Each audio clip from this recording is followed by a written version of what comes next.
H.H. Holmes, a name that sends shivers down the spine, is one of America's first documented serial killers. Born as Herman Webster Mudgett, Holmes was far from an ordinary man. His life was an intricate web of deceit, filled with aliases and scams. But beneath the layers of lies there lurked a monster. This monster was not just a simple con artist or a bigamist, but a cold and calculated killer, a man whose charm and intellect masked an insatiable lust for blood. His most infamous creation, a structure known to history as the Murder Castle, was a testament to his cunning and diabolical nature. Designed with trapdoors, secret passages, and a crematory, the castle was a gruesome setting for his macabre performances. In the heart of bustling Chicago, a house of horrors was being built unbeknownst to the world. Holmes was not born a monster, he was once a child like any other. Born as Herman Webster Mudgett in the quaint town of Gilmanton, New Hampshire in 1861, Holmes was the youngest child in a family of devout Methodists. His childhood was not an easy one. It was marred by the strict discipline of his father and the isolation from his peers, a consequence of his intelligence and peculiar interests. Holmes had an early fascination with medicine, a curiosity that some might say took a morbid turn. As a boy, he was known to trap animals only to dissect them, a gruesome hobby that he managed to justify under the guise of scientific curiosity. Even at a young age, Holmes was showing signs of the man he would become, but these were overlooked, dismissed as mere quirks of a bright, curious mind. In his late teens, Holmes left New Hampshire for greener pastures, enrolling in the University of Michigan's Department of Medicine and Surgery. It was here that his fascination with the human body deepened, his understanding of it expanded, and his respect for life deteriorated. Imagine a building designed for death, a true castle of horrors. This was Holmes's masterpiece. As the year 1893 dawned, Chicago was abuzz with excitement for the upcoming World's Fair. But amidst the thrill and anticipation, an ominous structure was taking shape, a three-story behemoth that would soon be known as the Murder Castle. The castle was a marvel of macabre architecture, built and designed by Holmes himself. It was not just a building, but a labyrinth of death. A maze of over 60 rooms, filled with winding passages, false doors, and trapdoors leading to nowhere. There were staircases that ended abruptly and doors that opened onto brick walls. Each room was a puzzle, each corridor a potential trap, and at its heart a chillingly efficient disposal system ready to erase any trace of his victims. Holmes was cunning. He'd hire and fire different builders and architects, ensuring no one but himself knew the true layout of the castle. There were rooms soundproofed and airtight, designed for suffocation. There were rooms fitted with gas lines for those he'd prefer to perish without a struggle. The timing of its construction was no coincidence either. The World's Fair was a magnet for the curious and the adventurous, drawing in thousands from all corners of the country. Many came alone, their disappearances likely to go unnoticed amidst the excitement of the fair. But for Holmes, they were simply prey entering his web. He'd lure them in with the promise of cheap lodgings, only for them to vanish, swallowed up by the castle's insidious design. It was a grim testament to his ingenuity, a monument to his monstrous desires.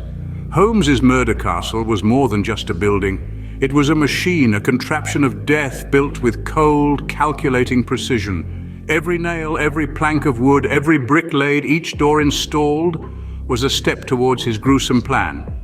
It was a place where nightmares lived and breathed, and where Holmes' darkest fantasies were brought chillingly to life.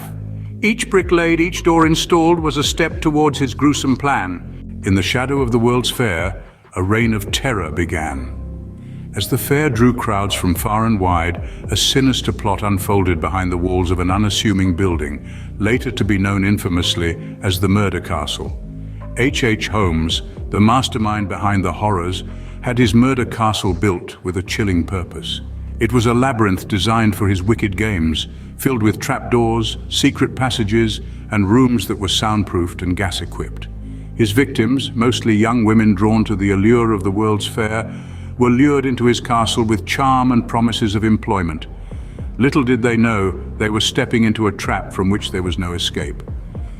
Once inside, Holmes subjected his victims to unimaginable horrors. Some were asphyxiated in rooms filled with gas, others were locked in a vault and left to suffocate, while some were taken to a basement that doubled as a dissection room and crematorium. He was both meticulous and innovative in his methods of murder, leaving no trace of his gruesome deeds. Despite the horrific nature of his crimes, Holmes managed to evade suspicion for a startlingly long time. He was a chameleon, adapting to his surroundings, and a master manipulator, always able to talk his way out of suspicion. He had a charm that was disarming, an intellect that was intimidating, and a sociopathic lack of empathy that allowed him to kill without remorse. His ability to keep his murderous activities hidden was aided by the layout of the murder castle itself. Its winding corridors and hidden rooms made it easy to conceal his deeds, and the constant flow of new faces drawn by the World's Fair made it difficult to keep track of who was coming and going. Holmes' reign of terror was as intricate as the maze within his murder castle. His legacy is a chilling reminder of the darkness that can lurk behind the most charming facades and the depths of depravity to which a human being can sink. Even the most cunning of predators can't evade justice forever. Thus was the fate of H.H. Holmes, who, despite his calculated and meticulous planning, could not outsmart the long arm of the law.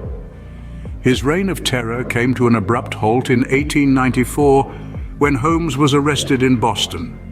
The charges were initially not related to his ghastly deeds.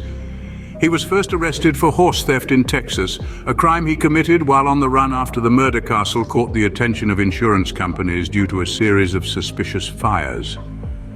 However, it was only a matter of time before his dark secrets started to unravel.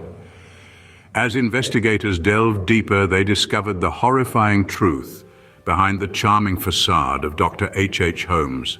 The labyrinthine murder castle was revealed in all its grotesque glory, with its gas chambers, secret passages, and basement crematorium. The evidence was damning, and Holmes was put on trial for his life. The trial was a spectacle that gripped the nation. Holmes himself seemed to relish the attention, even confessing to 27 murders, though the true number remains a mystery. However, for all his confessions, Holmes was only convicted for one murder, that of his business associate, Benjamin Pititzel. But that was enough to sentence him to death. On May 7, 1896, Holmes was led to the gallows. His final moments were as enigmatic as his life. He maintained his calm, showing no remorse for his actions. His last request was to be buried in concrete, so that his body wouldn't end up on a dissecting table, a fate he had subjected many of his victims to. Holmes met his end at the gallows, his secrets dying with him. The world was rid of one of its first documented serial killers, but the chilling memory of H.H. Holmes and his murder castle continues to haunt us to this day. Holmes's legacy is a chilling reminder of the darkness that can lurk within the human soul. After his reign of terror, the murder castle was demolished, erasing the physical manifestation of his crimes, but not the horrors that took place within its walls. The aftermath of Holmes's deeds reverberated through the annals of history, leaving an indelible mark on the psyche of America. Speculation swirled around the number of his victims, with whispers hinting at a death toll that reached into the hundreds. Yet the true figure remains shrouded in mystery, obscured by the mists of time and the web of lies woven by Holmes himself. His place in American history, however, is unambiguous. Holmes is recognized as one of the first documented serial killers in the country, his name synonymous with the sinister and the macabre. H.H. Holmes, a name etched in the annals of true crime, serves as a grim reminder of the evil that man is capable of.